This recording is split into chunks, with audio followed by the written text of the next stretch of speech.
Hello दोस्तों, आप सभी को बहुत बहुत जो है स्वर्गीय परमेश्वर के नाम में आशीष मिले। और आशा करते कि आप सभी बहुत अच्छे होंगे। मैं भी अच्छा हूँ, प्रभु का धन्यवाद हो। आज हम एक विशेष टॉपिक पर वीडियो बना रहे हैं और मेरी आशा है और मेरा विश्वास है कि आप सब लोग उसको बढ़ चढ़ कर देखेंगे, बड़े आनंद के साथ देखेंगे और पूरी वीडियो को देखेंगे। आप हमारे साथ बने रहें। मैं हूं ब्रदर डॉक्टर प्रदीप जॉन। आप देख रहे हैं हमारा चैनल विश्वास लाओ और आप इस चैनल के माध्यम से परमेश्वर के जीवित वचन की रहस्यमयी बातों को और बहुत सी अच्छी बातों को जो प्रभु आपको सिखाना चाहता है, बताना चाहता है या हमसे छुपी हुई हैं, उन बातों को सरलता से समझने के लिए, सहायता करने के लिए प्रभु आपको सहायता करेगा। और प्रभु से हमारे लिए लगातार प्रार्थना करते रहें कि हम जो वीडियो बनाएं वो प्रभु के आत्मा के द्वारा बन सके। हमारा किसी वीडियो को बनाने का किसी भी धर्म, जाति, देश के लोगों को दुख पहुंचाना नहीं है, वरन सत्य को जो हमने समझा है, जो हमने जाना है, जो हमने परखा है, जिसका स्वाद हमने चखा है, उस स्वाद को आपको बताना चाहते हैं, उस सत्य को आपको बताना चाहते हैं, उस प्रकाश को आपको दिखाना चाहते हैं, उस पर आपका प्रकाश डालना चाहते हैं ताकि आप इसको खुद बेहतर रूप से समझें। इस परिवार के माध्यम से हम बहुत से लोगों को परमेश्वर के जीवित वचन को पहुंचा पाएंगे एक दूसरे के माध्यम से। सीढ़ी जो होती है, एक ही सीढ़ी जो है ऊपर तक नहीं पहुंच सकती, वरन उसके सहयोगी स्टेप्स जो होते हैं उसकी सहायता से ही ऊपर तक पहुंचा जा सकता है। तो अधिक लोगों तक परमेश्वर का जीवित वचन सरल भाषा में उन तक मिल सके, उनको प्राप्त हो, उनको समझ में आए, इसलिए हमें आपका सहयोग, आपका प्रेम, आपकी प्रार्थनाओं की बहुत ज़रूरत है। बिना प्रार्थनाएं हम एक कदम भी बेकार हैं, कुछ नहीं कर सकते। इसलिए मेरे लिए और हमारे इस चैनल के लिए लगातार विशेषकर प्रार्थना करते रहें और अपना प्यार बहुतायत से देते रहें। आज हम एक टॉपिक लेकर के आए और वो विशेष टॉपिक है, परमेश्वर ने जो मुझसे बात करी उसको मैं आपको साझा करना चाहूँगा। जो परमेश्वर कभी मरता नहीं है उसको एक दिन क्यों मरने की जरूरत पड़ी? वो एक दिन क्यों मरा? वो जगत के लिए क्यों मरा है? जो परमेश्वर कभी मरता नहीं है उसको मरने के लिए क्या जरूरत थी?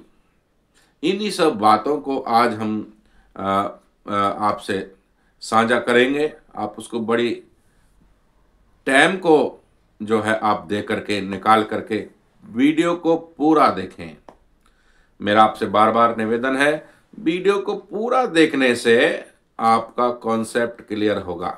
जो परमेश्वर कभी मरता नहीं है उसको क्यों मरने की जरूरत है? सबसे पहली बात है, क्या परमेश्वर मरता है?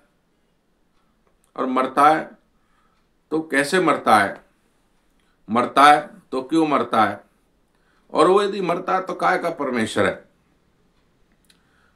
पर यदि हम इस चीज को देखते हैं कि जो परमेश्वर कभी मरता नहीं, इस चीज को पहले हम समझने की कोशिश करेंगे। वास्तव में ये बात सत्य है कि परमेश्वर जो है अनंत है, वो कभी खत्म नहीं हो सकता। यदि वो खत्म हो जाए तो उसका अस्तित्व नहीं रहेगा, है ना। कोई भी चीज है इस धरती पर खत्म होती है, और ये क्यों खत्म होती है इसके लिए मनुष्य इसका कारण बना है। हम देखते हैं कि इस धरती पर पहले परमेश्वर ने जीवन दिया आदम को, और उसी आदम को परमेश्वर ने मृत्यु भी दी कुछ दिनों बाद। वो ऐसा क्यों हुआ? परमेश्वर ने मनुष्य को अमर बनाया था और उसकी कोई आयु सीमा नहीं बांधी थी, पर इस आदम और हवा के द्वारा धरती पर कैसे इस मृत्यु को हम देख सकते हैं। परमेश्वर ने एक आज्ञा दी और वो था कि तुम इस वाटिका के सब वृक्ष के फल तो खा सकते हो, पर जो वाटिका के बीच में जो पेड़ है, जो वृक्ष है, उसके फल को मत खाना, क्योंकि वो भले बुरे के ज्ञान का वृक्ष है और यदि तुम इसको खाओगे तो तुम अवश्य मर जाओगे। मेरे अजीजों, जब हवा ने शैतान के बहकाने से वो फल खा लिया तो परमेश्वर की आज्ञा को तोड़ा गया।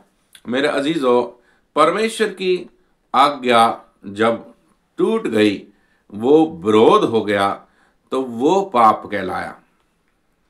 मनुष्य के जीवन में पाप जो है लेकर के आया है मृत्यु को। मेरे अजीजों, जो पाप जो मृत्यु को मनुष्य के जीवन में लेके आया, परमेश्वर ने कहा पृथ्वी तेरे कारण शापित है, इसलिए तू मिट्टी से बनाया गया है और फिर मिट्टी में मिल जाएगा। इस वचन के आधार पर, स्वर्ग के परमेश्वर का वचन है और इस वचन के आधार पर ही जो है इस पृथ्वी पर हर एक मनुष्य के जीवन में, हर एक देश के, हर एक धर्म के, हर एक जाति के मनुष्य के जीवन में मृत्यु को देखा जाता है, क्योंकि परमेश्वर ने कहा है। और ये परमेश्वर ने आने वाले दिनों में मनुष्य की आयु बांधी जो 120 वर्ष की है। ये 120 वर्ष की आयु किसके लिए दी है? शरीर के लिए दी है, आत्मा के लिए नहीं दिया। शरीर के लिए जो आयु 120 वर्ष प्रभु ने बांधी, उससे पहले इस धरती पर लोग बहुत बहुत साल जिए, उसके विषय में मैं आपको बताऊंगा। और हम यहाँ पर सबसे पहले देखेंगे उत्पत्ति की पुस्तक में। आप मेरे साथ निकालिए उत्पत्ति की पुस्तक और उसका 5 अध्याय और उसका 5 वचन। यहाँ पर ऐसा लिखा है, इस प्रकार आदम की कुल आयु 930 वर्ष की हुई, तत्पश्चात वह मर गया। ये पहला जो मनुष्य सृष्टि पर रचा गया था, परमेश्वर ने अपने ही हाथों से इसको बनाया था और अपनी ही आत्मा इसके अंदर उंडेली थी, अपनी ही श्वास उसके अंदर फूंकी थी। तो ये पहला जो आदम है, ये 930 वर्ष जीवित रहा। तत्पश्चात ये जो व्यक्ति है आदम, ये मर गया, मिट्टी में मिल गया, क्योंकि परमेश्वर का वचन इस पृथ्वी पर लागू है। वो अटल वचन है जिसको कोई तोड़ नहीं सकता। मनुष्य जो कितना भी बलवान हो, बुद्धिमान हो, फिर भी वो इस वचन को टाल नहीं सकता है। तो मेरे अजीजों, यहाँ पर जो पहला आदमी था वो मर गया और ये 930 वर्ष जीवित रहा। 5 अध्याय के जो 8 वचन को मैं पढ़ूंगा और यहाँ पर ऐसा लिखा है, इस प्रकार सेत की कुल आयु 912 वर्ष की हुई, तत्पश्चात वह मर गया। तो सेत की जो आयु थी वो भी 912 वर्ष की होकर वो भी मर गया। और उसके आगे हम जब देखते 5 का 11 में, इस प्रकार एनोस की कुल आयु 950 वर्ष की हुई, तत्पश्चात वह मर गया। ये भी मर गया जी। और इसका 14 वचन हम पढ़ेंगे, इस प्रकार केनान की कुल आयु 910 वर्ष की हुई, तत्पश्चात वह मर गया। क्यों मरते जा रहे हैं? इतने वर्ष जीवित हो रह रहे, 912, 930, 950, ये इतने वर्ष लोग जीवित रह रहे, फिर भी मर जा रहे। क्यों मर रहे? क्योंकि पाप की मजदूरी मृत्यु है और परमेश्वर ने कहा कि पृथ्वी तेरे कारण शापित है। ये शाप सिर्फ मनुष्य जाति पर ही नहीं आया, पूरी पृथ्वी पर आ गया। पृथ्वी की हर एक चीज जिसमें जीवन है वो एक समय पर एक सीमा तक जीवित रहती है, उसके बाद उसको मरना ही पड़ता है।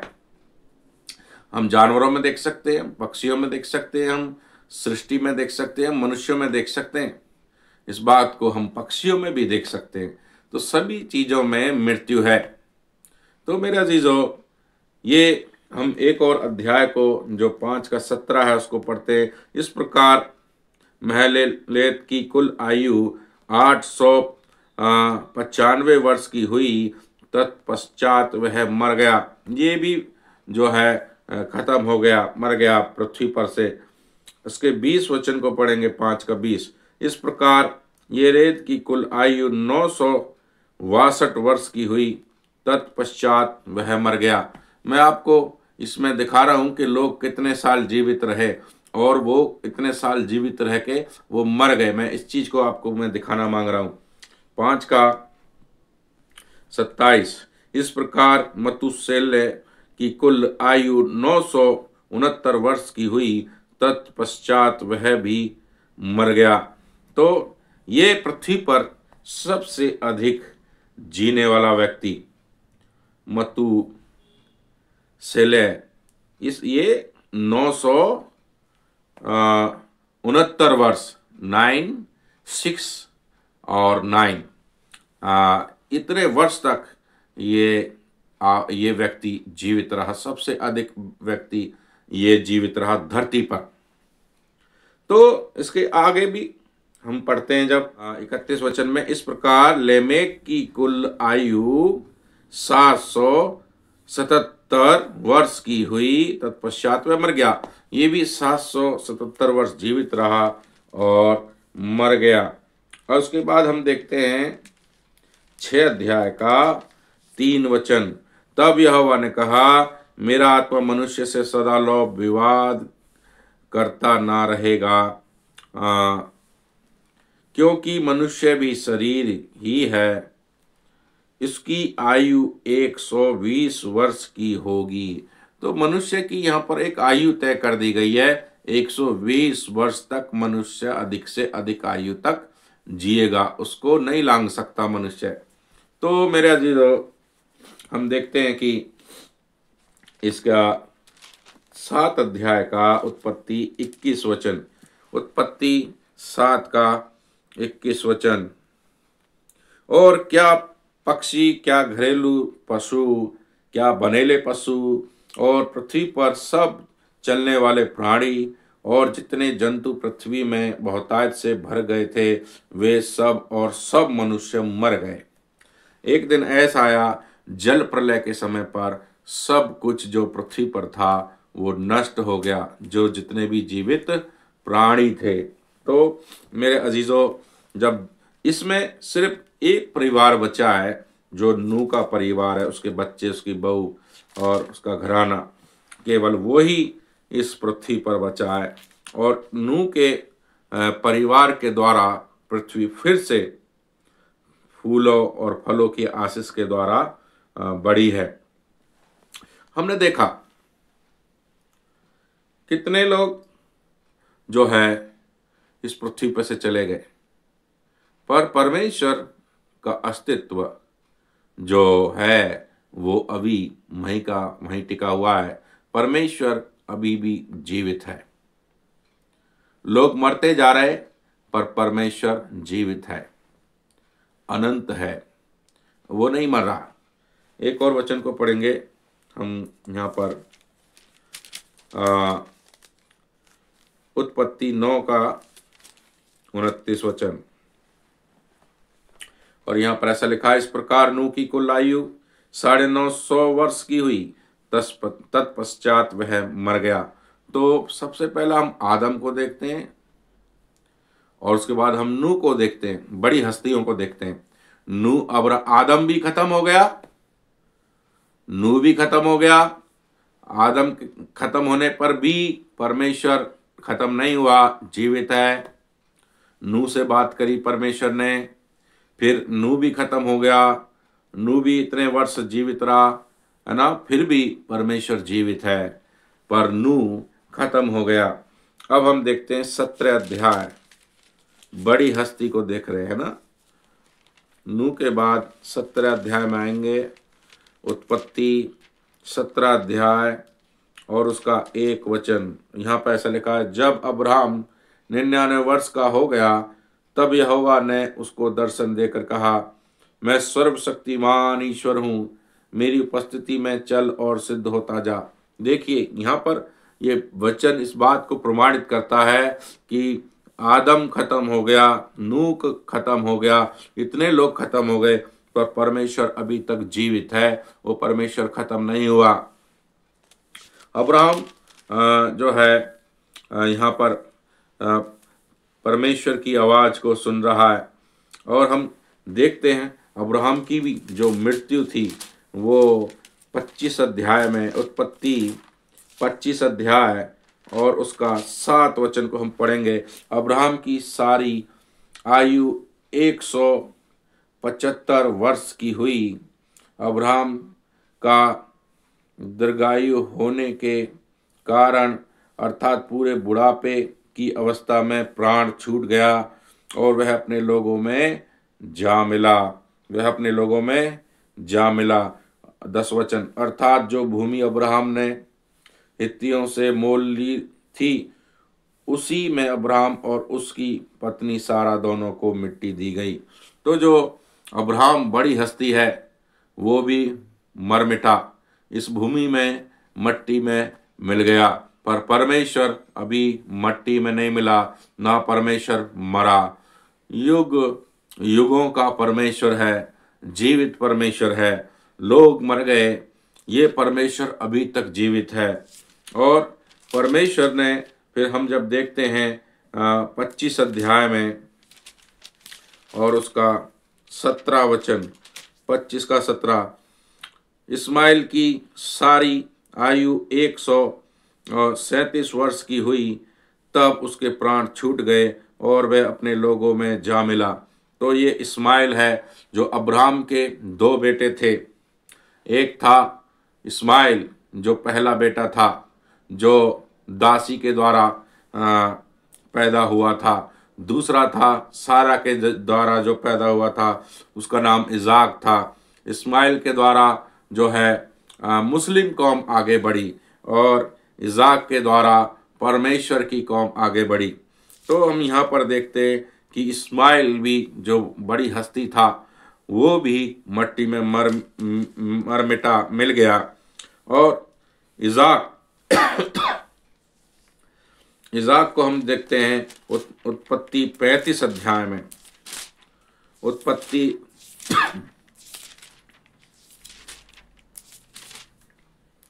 35 अध्याय और उसका 28 और 29 वचन। उत्पत्ति 35, 28 और 29 वचन। इजाक की आयु 180 वर्ष की हुई और इजाक का प्राण छूट गया और वह मर गया। तो हम देखते हैं अब्राहम, इजाक का परमेश्वर, ये मर मिटे लोग, पर परमेश्वर अभी भी जीवित है। मेरे अजीजों, यहाँ पर पीढ़ी दर पीढ़ी लोग मर रहे, कितनी पीढ़ियां निकल गईं इस समय पर, इजाक के समय तक, पर परमेश्वर अभी भी जीवित है। वो ना तो मरा है ना बूढ़ा हुआ है। ये सब बूढ़े हो के मर रहे, अपनी आयु में खत्म हो जा रहे, पर परमेश्वर नहीं मर रहा। देख लीजिए परमेश्वर कैसा होता है जो मरता नहीं है। और यहाँ पर एक और चीज हम देखते हैं,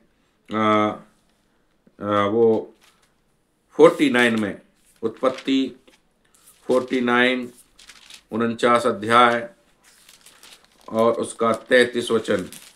49 का 33 वचन में ऐसा लिखा है, याकूब जब अपने पुत्रों को यह आज्ञा दे चुका तब अपने पांव खाट पर समेट प्राण छोड़े और अपने लोगों में जा मिला।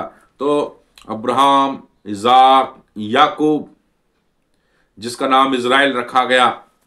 और ये भी जो बड़ी हस्ती है, ये भी मट्टी में मिल गया, अपने लोगों में जा मिला। इसने भी धरती पर से अपने प्राण को छोड़ दिया मेरे अजीजों, पर परमेश्वर अभी भी जीवित है। यहाँ पर हम देखते हैं निर्गमन में और 50 अध्याय, निर्गमन में 50 अध्याय, और यहाँ पर निर्गमन में मूसा का जन्म होता है और मूसा से परमेश्वर बातें करता है।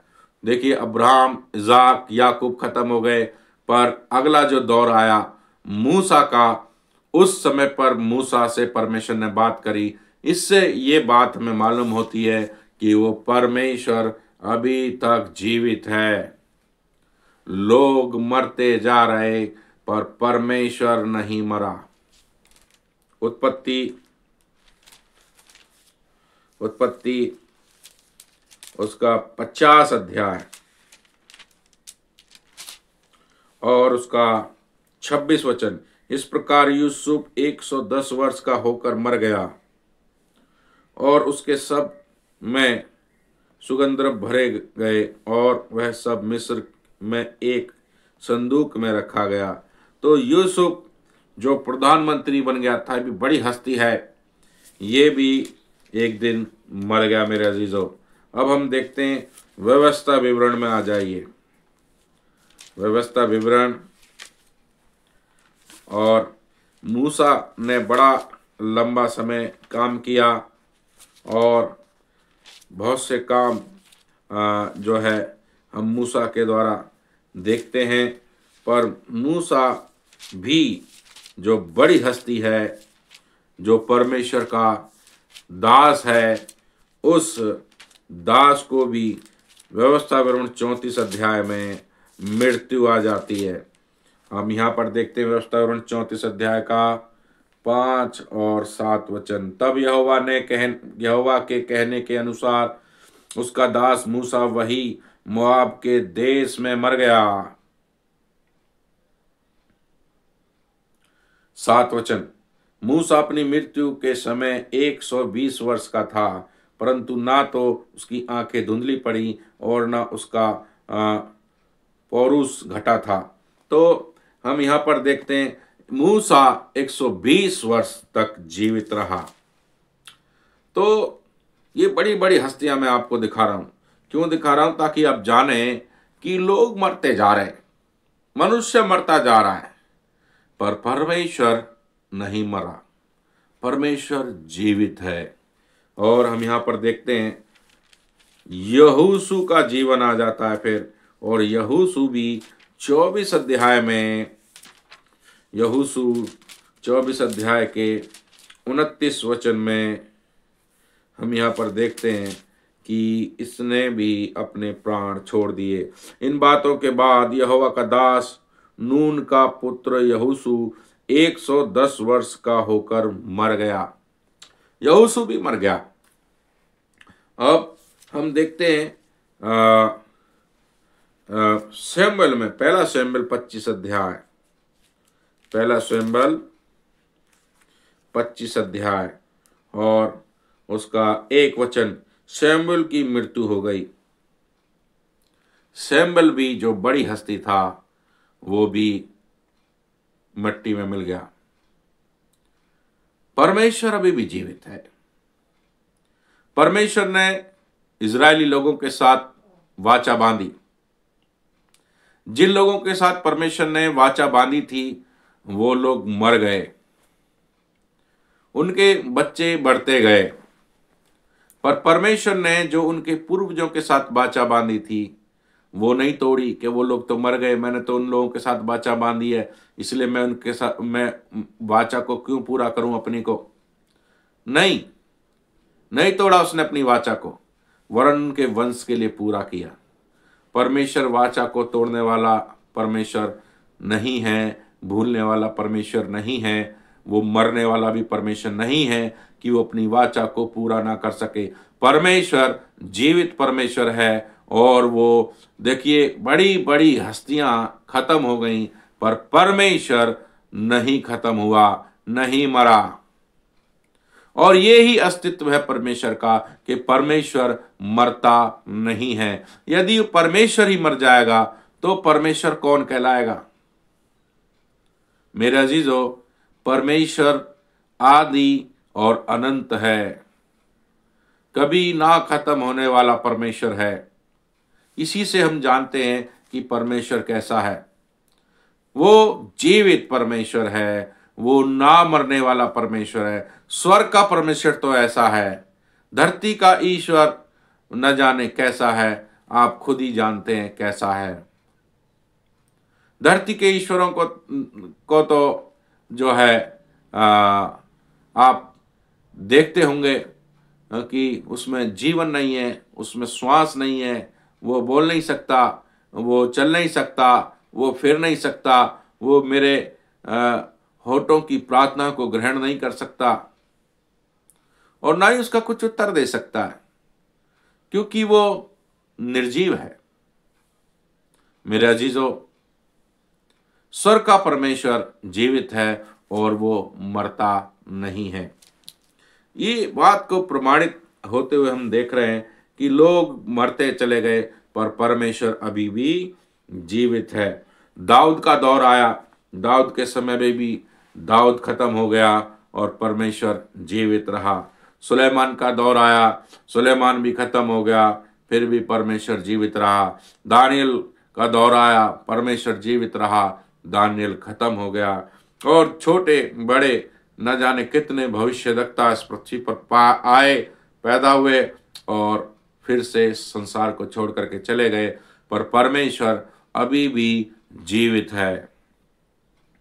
परमेश्वर अभी भी जीवित है। वो परमेश्वर अभी भी जीवित है जो मरा नहीं। परंतु जो परमेश्वर मरता नहीं है, जो इतना लंबा समय जीता है, जिसकी कोई आयु नहीं है, युगान युग तक का परमेश्वर है, उसको क्यों मरने की जरूरत पड़ी? आखिर क्या कारण था कि वो उसको मरना पड़ा? वो क्यों मरा? और मरा तो कैसे मरा और किसके लिए मरा? क्या वो मरा ही रह गया या फिर से जी उठा, या उसने अपना अस्तित्व खो दिया परमेश्वर का, या परमेश्वर की पदवी किसी और पर चली गई, कोई और परमेश्वर बन गया? क्योंकि परमेश्वर तो मर गया। जब हमारे घरों में बड़े बुजुर्ग मर जाते हैं तो पगड़ी दूसरों को पहना देते हैं, उनके बेटे को बड़े बेटे को पहनाते हैं कि अब बाकी का काम दाम परिवार का ये करेगा। परमेश्वर की पगड़ी किसको पहनाई गई? मेरे अजीजों, ये हमें जानना समझना बहुत जरूरी है कि जो परमेश्वर कभी मरता नहीं, जिसको मृत्यु नहीं आती, आखिरकार उसको मरना क्यों पड़ा? क्या जरूरत थी मरने की उसको? ऐसा क्या कारण हो गया जिससे कि वो मरा? मेरे अजीजों, इसी बात का हम आज खुलासा करेंगे आपके सामने।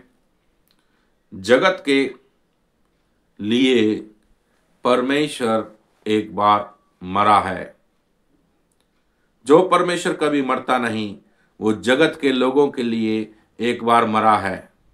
इस बात को हम समझेंगे बड़े साधारण से रूप में, और वो है मनुष्य जाति के पापों के कारण।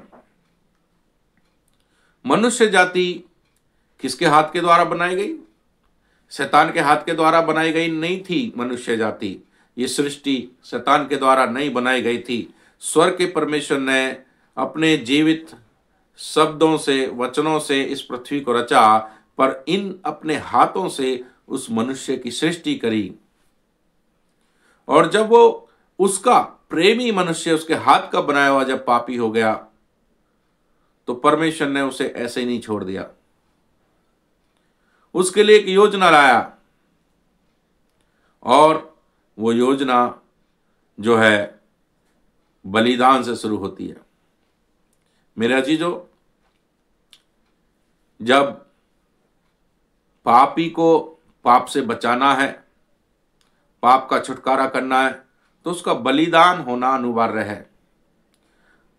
पाप बलि, पाप बलि का जो दोष है उसको दूर करने के लिए बलिदान वाले व्यक्ति को या किसी भी जीवित प्राणी को मरना अनिवार्य होता है। अब हम देखते हैं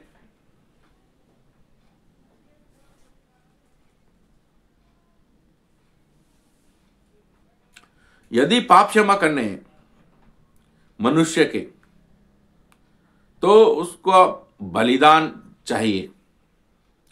बलिदान के लिए कुछ नियम है। नंबर 1,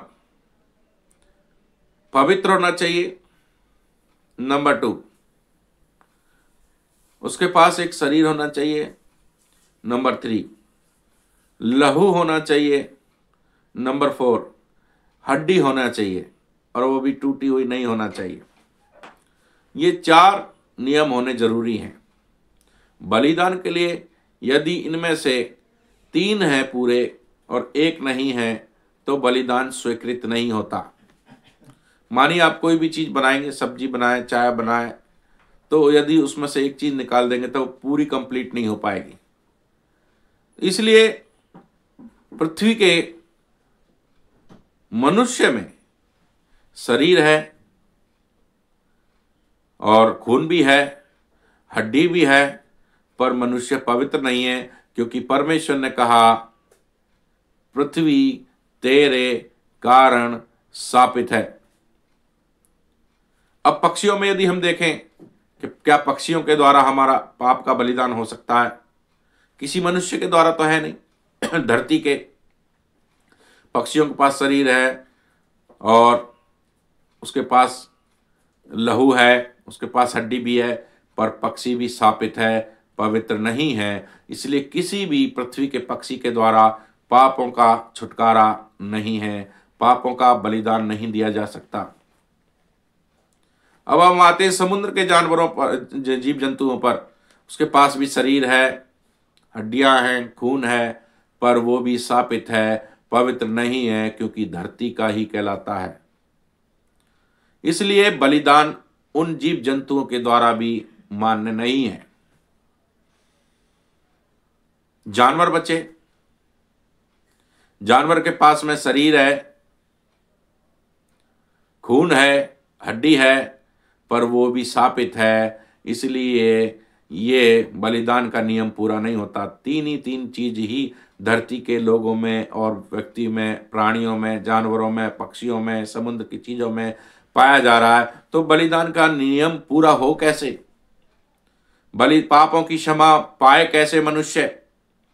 इसलिए स्वर्ग का परमेश्वर के पास में शरीर नहीं है, शरीर नहीं है तो लहू भी नहीं है, तो हड्डी भी नहीं है, बस वो पवित्र है, पवित्र आत्मा है।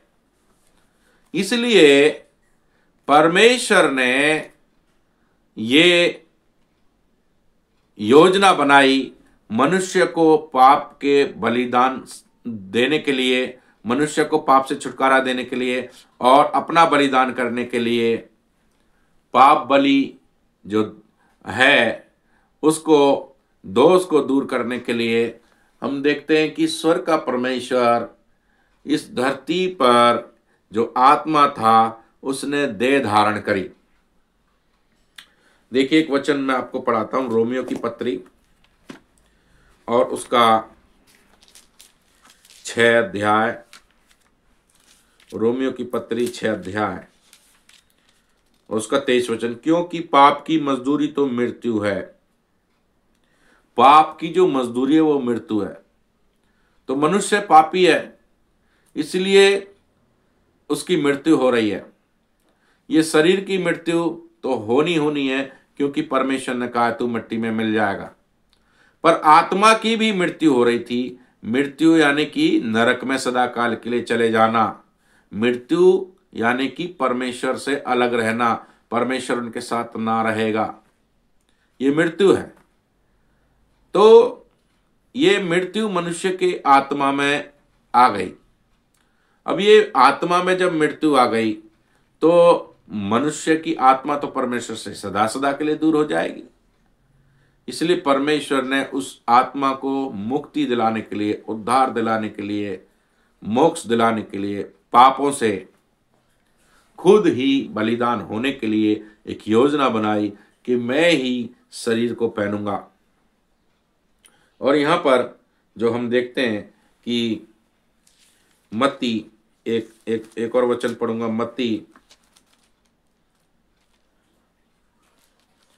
मत्ती उसका 26 अध्याय, मत्ती 26 और उसका 28 वचन, मत्ती 26 का 28 वचन यहाँ पर मैं पढ़ूंगा। क्योंकि यह वाचा का मेरा वह लहू है जो बहुतों के लिए पाप की क्षमा के निमित्त बहाया जाता है। पाप की क्षमा के लिए लहू बहना जरूरी है और लहू परमेश्वर में नहीं था, इसलिए परमेश्वर ने देह धारण करी। यूहन्ना सुसमाचार 1 के अनुसार, यहाँ पर उसको भी मैं आपका सामने पढ़ देता हूँ। यूहन्ना सुसमाचार 1 अध्याय और उसका 14 वचन, और वचन देहधारी हुआ, और वचन देहधारी हुआ। एक का एक आदि में वचन था और वचन परमेश्वर के साथ था और वचन परमेश्वर था और वचन देहधारी हुआ। परमेश्वर था और परमेश्वर ने देह धारण करी, और वो किसकी धारण करी? मनुष्य की देह धारण करी। और मनुष्य की जो देह धारण करी, तब उस परमेश्वर के अंदर शरीर आ गया, लहू आ गया, हड्डी आ गई, और वो परमेश्वर तो पवित्र था ही था। इसलिए वो चारों चीज जो बलिदान की थी वो स्वर्ग के परमेश्वर में पाई गई। स्वर्ग का परमेश्वर जब धरती पर आया, उसने जब देह पहनी, तो उसका नाम, क्योंकि वो मुक्ति के लिए आया था, मनुष्य के पापों के उद्धार के लिए आया था, और इसलिए उसका नाम यीशु रखा गया। यीशु उद्धारकर्ता परमेश्वर का नाम रखा गया। मेरे अजीजों, अब उस उद्धारकर्ता स्वर्ग के परमेश्वर को यीशु के नाम से दुनिया जानती है, और ये चारों चीज, शरीर, लहू और हड्डी और पवित्रता, ये यीशु के अंदर हम देखते हैं। अब यीशु का पैदा ही होना मुक्ति नहीं है। यीशु का पैदा होना ही से मुक्ति नहीं मिली है मनुष्य जाति को। मुक्ति के लिए परमेश्वर ने जो मर गए उन्हीं के लिए नहीं, जो हैं उन्हीं के लिए नहीं, पर जो भविष्य में भी पैदा होंगे, परमेश्वर ऐसी योजना लेकर के आया। यीशु धरती के लोगों के लिए, जगत के लोगों के लिए ऐसी योजना लेकर आया कि मैं, जो भविष्य में भी इस धरती पर पैदा होंगे, उनके भी पाप क्षमा हो जाएंगे। मैं एक बार ही बलिदान होऊंगा और उस बलिदान से युग युग के लोगों के पाप क्षमा होते चले जाएंगे। अब जो पुरानी प्रथाएं हैं, जो पाप बलि के लिए बलिदान होते हैं, मेढ़े हों, चाहे कबूतर हों, चाहे ऊंट हो, चाहे गाय हो, चाहे कुछ भी चीज हो, पाप को शुद्ध करने की कोई भी विधि हो, वो सब अब मिटा दी गई है, वो सब अब खत्म हो चुकी है। क्योंकि स्वर्ग का परमेश्वर ने अपने आप को ही अर्पण कर दिया जगत के लिए कि मनुष्य के पाप धुल जाएं। वरन जो जीवित हैं उनके ही नहीं, वरन जो पैदा होंगे उनके भी उसी बलिदान के द्वारा पाप क्षमा होते चले जाएंगे। तो वो परमेश्वर फ्यूचर की योजना भी लेकर के धरती पर आया। तो हम देखते हैं कि जब उसने देह धारण करी, तो उसके अंदर शरीर आ गया, लहू आ गया, हड्डी आ गई, और वो पवित्र है ही। बलिदान के 4 नियम यीशु में पूरे होते हैं। अब यीशु का पैदा ही होना जरूरी नहीं था, वरन उसका बलिदान होना भी जरूरी था। मेरे अजीजों, ये बलिदान जब हम देखते हैं, ये यूहन्ना सुसमाचार पहला अध्याय में, यूहन्ना सुसमाचार पहला अध्याय और उसका हम देखते हैं एक वचन 29 वचन, और यहाँ पर इस प्रकार से लिखा है, यूहन्ना 1:29, दूसरे दिन उसने यीशु को अपनी ओर आते देखकर कहा, देखो यह परमेश्वर का मेमना है जो जगत का पाप उठा ले जाता है। तो परमेश्वर ने अपने आप को मेमना बनाकर, बलि का मेमना बनाकर जगत को दे दिया, अपने आप को दे दिया। तो स्वर्ग में भी परमेश्वर है, तो परमेश्वर धरती पर भी है, उसका नाम यीशु रखा गया। स्वर्ग का परमेश्वर इसको पुत्र करके संबोधित कर रहा है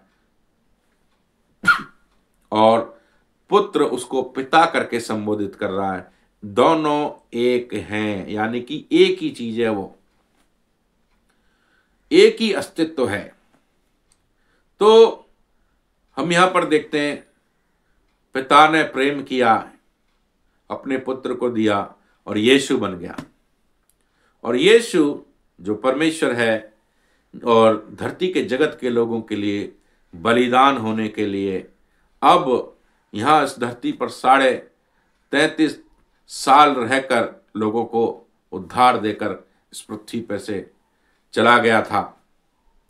चले जाने से पहले क्या हुआ, ये स्वर्ग का परमेश्वर जो कभी मरता नहीं था, आज इसके जीवन में मृत्यु को आना है, क्योंकि मृत्यु आएगी तो भविष्य के लोगों के लिए उद्धार का द्वार खोलेगी।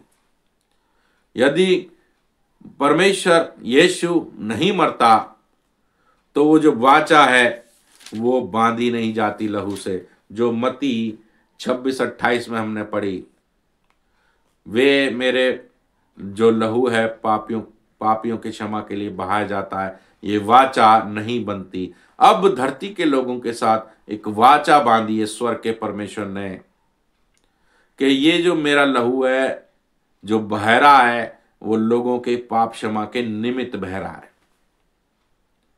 मेरे अजीजों, ये हर पृथ्वी के जगत के लोगों के लिए बहा है। तो हम यहां पर देखते हैं यशायाह नबी की पुस्तक में, यशायाह नबी की पुस्तक और उसका 53 अध्याय, कुछ वचन को हम पढ़ेंगे, ध्यान से सुनिए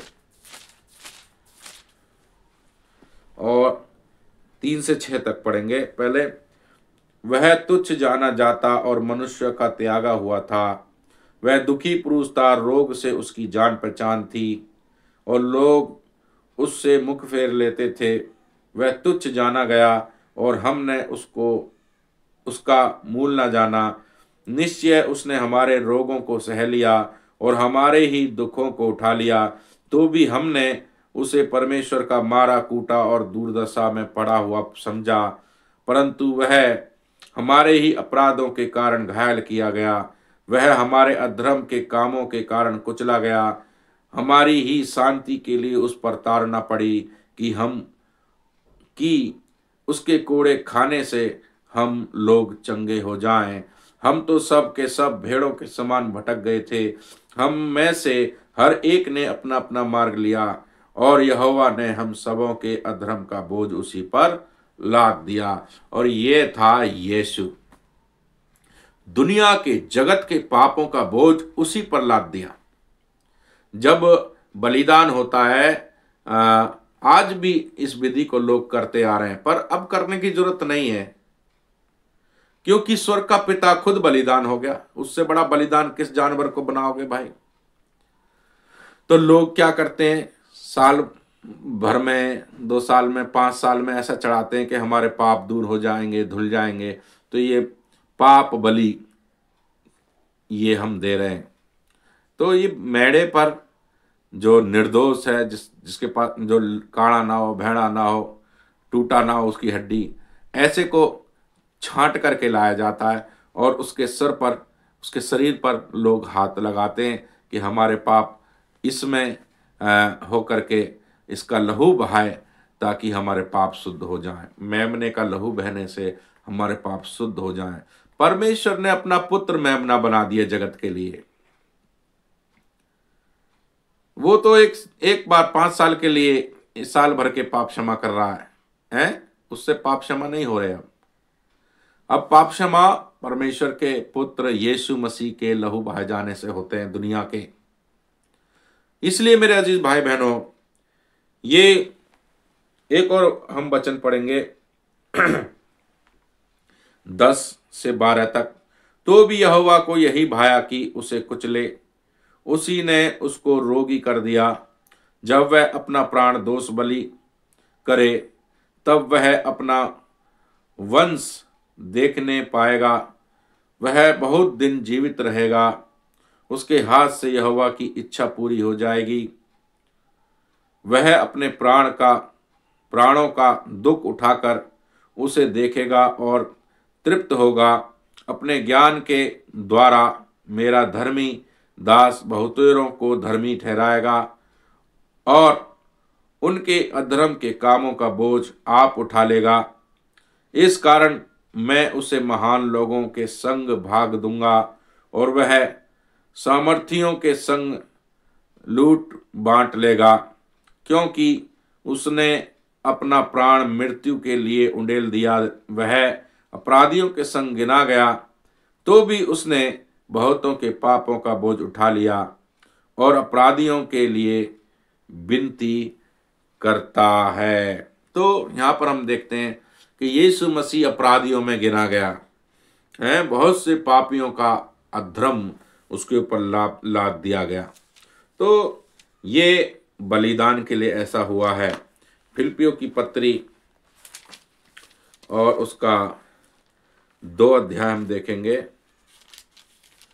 फिलिपियों की पत्री 2 अध्याय और उसका 6 से 8 तक। जिसने परमेश्वर के स्वरूप में होकर भी परमेश्वर के तुल्य होने को अपने वश में रखने की वस्तु ना समझा, वरन अपने आप को ऐसा शून्य कर दिया और दास का स्वरूप धारण किया और मनुष्य की समानता में हो गया और मनुष्य के रूप में प्रकट होकर अपने आप को दीन किया और यहाँ तक आज्ञाकारी रहा कि मृत्यु, हाँ क्रूस की मृत्यु भी सह ली। तो स्वर्ग का परमेश्वर कितना दीन हो गया, कितना शून्य हो गया मनुष्य के लिए। उसने अपना ईश्वर नहीं दिखाया कि भाई मैं तो ईश्वर हूं, मैं क्यों मरूं, तुम मरो, नहीं किया। वो जीरो बन गया और उसने क्रूस की मृत्यु भी सह ली। मेरा जीजो, इब्रानियों की पत्री में जब हम आते हैं तो यहाँ पे इस भेद को खुला हुआ पाते हैं। इब्रानियों 9 अध्याय और उसका 22 वचन। सच तो यह है कि व्यवस्था के अनुसार प्रहा सब वस्तुएं लहू के द्वारा शुद्ध की जाती हैं और बिना लहू बहाए पापों की क्षमा नहीं है। मेरा जीजो, लहू बिना बहाए पापों की क्षमा नहीं है। किसी जल के द्वारा पाप क्षमा नहीं हो सकते। किसी को रोटी खिलाने से पाप क्षमा नहीं होते। किसी भूखे को बर्तन या उसकी जरूरत पूरा करने से पाप क्षमा नहीं होते हैं, वरन पाप क्षमा के लिए लहू का बहाया जाना जरूरी है। इसलिए तो परमेश्वर ने जो है गुमराह नहीं रखा लोगों को।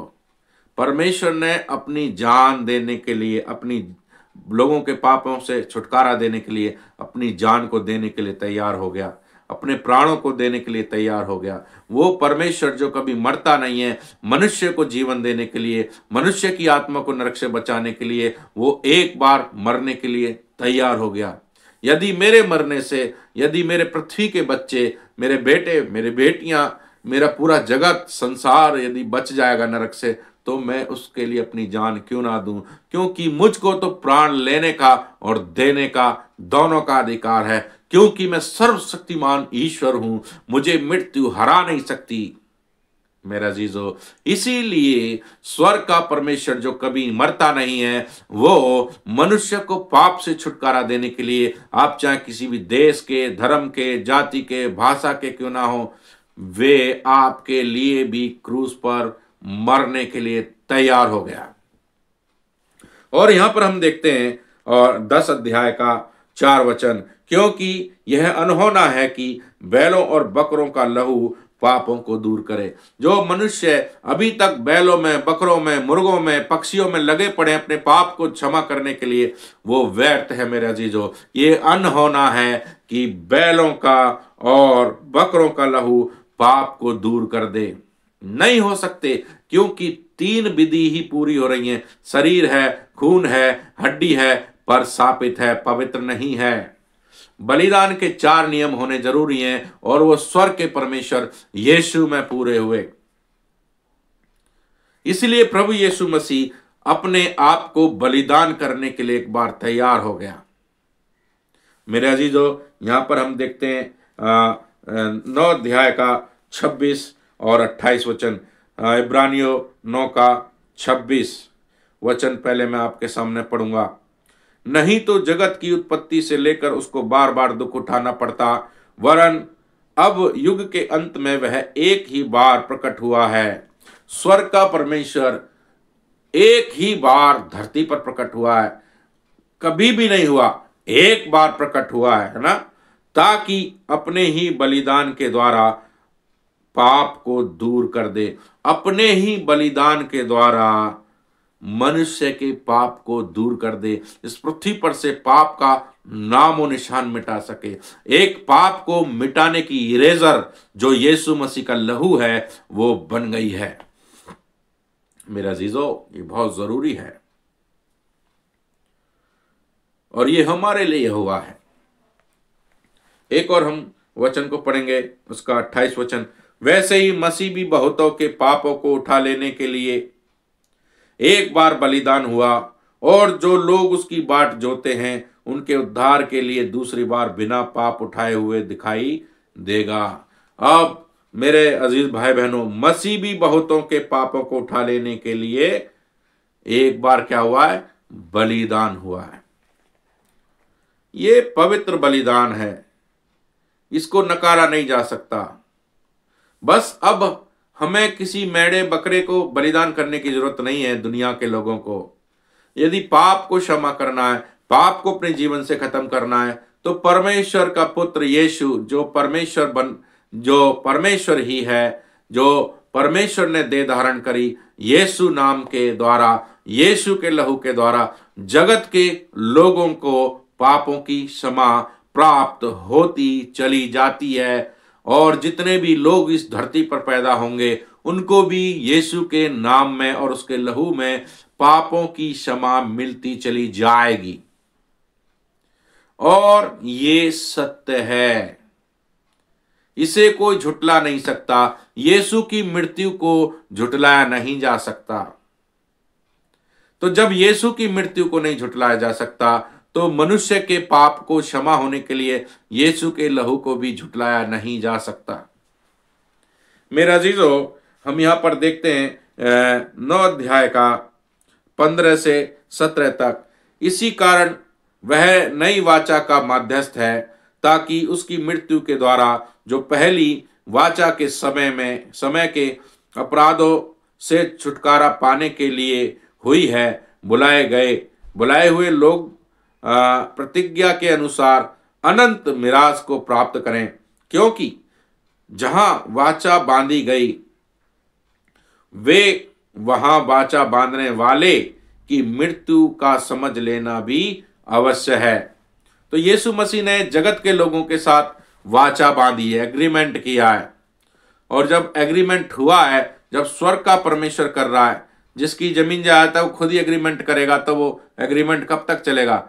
हाँ जी, मैं मेरे वंश के उस पुस्त को भी मैं वो दूंगा, तो वो चलेगा 100%, क्योंकि करने वाले ने किया है।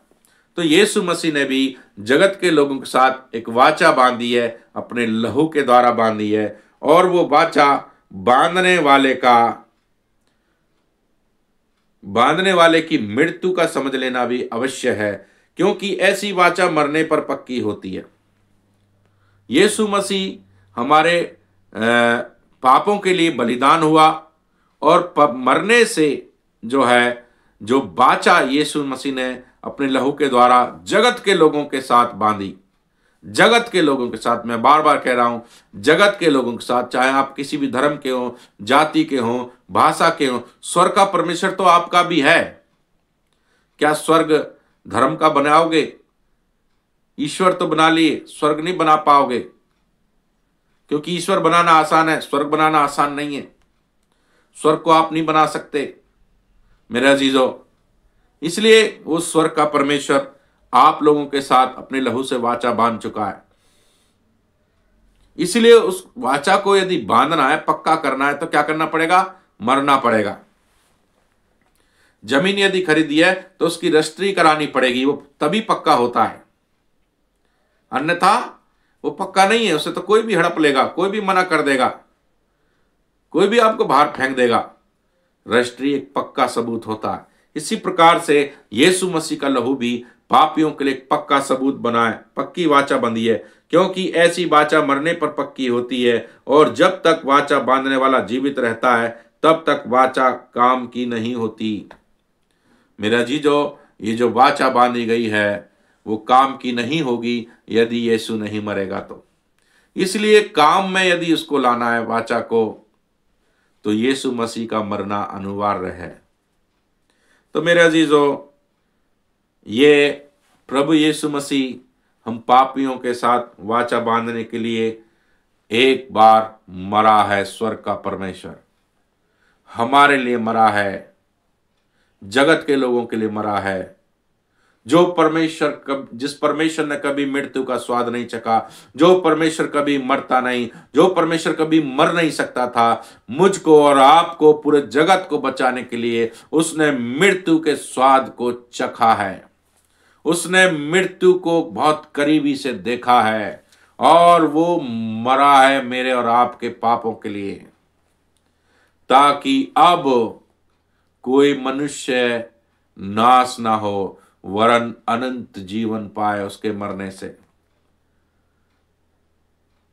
मरने से मनुष्य जाति के पास, जगत के लोगों के पास अनंत जीवन आ गया, पापों की क्षमा आ गई, स्वर्ग का द्वार खुल गया। मेरा जीजो, एक और हम वचन को पढ़ेंगे 10 अध्याय का 10 वचन, इब्रानियों 10 का 10। उसी इच्छा से हम यीशु मसीह की देह के एक ही बार बलिदान चढ़ाए जाने के द्वारा पवित्र किए गए हैं।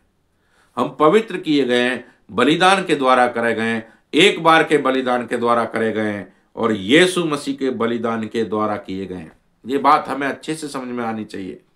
हम पवित्र किए गए हैं यीशु के बलिदान के द्वारा, जो उसने एक बार पृथ्वी पर आकर के उसने दिया है, क्रूस का बलिदान। इस बलिदान के द्वारा पूरा जगत पवित्र किया गया है। अब जो जो व्यक्ति उसके बलिदान पर विश्वास करेगा वो परमेश्वर का अनुग्रह पाएगा और पवित्र बनता चला जाएगा उस बलिदान के द्वारा। पहला पत्रस उसका 1 अध्याय और उसका 9 वचन, और अपने विश्वास का प्रतिफल अर्थात आत्मा का उद्धार प्राप्त करते हो। आत्माओं का उद्धार, परमेश्वर शरीर का उद्धार करने के लिए नहीं, वरन आत्मा का उद्धार करने के लिए इस जगत में प्रकट हुआ।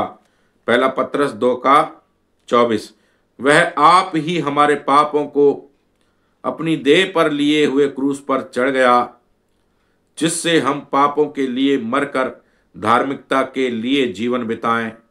उसी के मार खाने से तुम चंगे हुए हो। तो प्रभु यीशु मसीह ने जो अपनी देह पे कोड़े खाए, उससे हमारे पापों में, हमारे आत्मा में चंगाई आई है।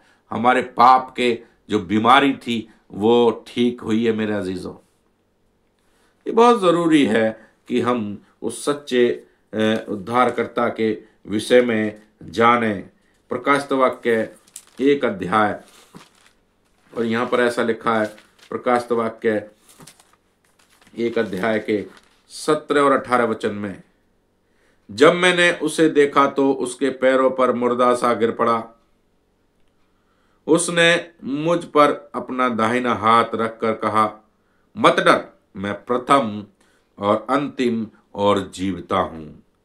मैं मर गया था और अब देखो मैं युगान युग जीवित हूँ और मृत्यु और अधोलोक की कुंजियां मेरे ही पास में हैं। मेरे अजीजों, ये भविष्य की पुस्तक है, बाइबल में प्रकाशित वाक्य की पुस्तक। और यहाँ पर प्रभु यीशु मसीह कह रहा है, मैं युगान युग जीवता हूँ, मृत्यु और अधोलोक की कुंजियां मेरे पास में है। मैं मर गया था और अब मैं युगान युग जीवित हूं। तो जो परमेश्वर कभी मरता नहीं है, वो मनुष्य के पापों को क्षमा करने के लिए, जगत के लोगों के पापों को क्षमा करने के लिए एक बार मरा है। क्या उसका मरना आपको मजाक लग रहा है? उसके मरने से जगत के लोगों को उद्धार आया है, मुक्ति आई है, पापों की क्षमा आई है। कहां झूठी शिक्षा में फंसे पड़े हो? उस उद्धारकर्ता सच्चे परमेश्वर ने अपनी जान दे दी। उसे जब झूठी शिक्षाओं में से यदि कुछ हो जाता, पाप क्षमा हो जाता, तो उसे मरने की जरूरत क्या पड़ी थी? उसे स्वर्ग से आने की क्या जरूरत पड़ी थी? नहीं होते तभी तो वो सच्चा परमेश्वर आया। रोटी अब कोई खाने से हम बढ़ेंगे, इसलिए प्रभु ने अन्न दिया। प्रभु को आने की और मरने की जरूरत इसीलिए पड़ी कि हमें जीवन मनुष्य के सोचने और विचारने से और विधि और अनुसार कार्य करने से नहीं है। पाप बलि के लिए, उसको अपनी आत्मा को नरक से बचाने के लिए, स्वर्ग राज्य में प्रवेश करने के लिए, मनुष्य के पाप को क्षमा करने के लिए मेरा मरना जरूरी है, मेरा पाप का बलिदान होना जरूरी है, मेरा क्रूस पर टंगना जरूरी है और मेरी मृत्यु होनी जरूरी है कि मैं हमेशा हमेशा जो इस पृथ्वी पर पैदा होंगे वो अपने पापों की क्षमा नदी नाले और कुछ चीजों से नहीं, वरन मुझ पर विश्वास करके पा सकते हैं। अब किसी को मारने की जरूरत नहीं है, अब पाप के लिए कोई बलिदान करने की जरूरत नहीं है, क्योंकि स्वर्ग का परमेश्वर ने खुद ही अपने आप को बलिदान कर दिया।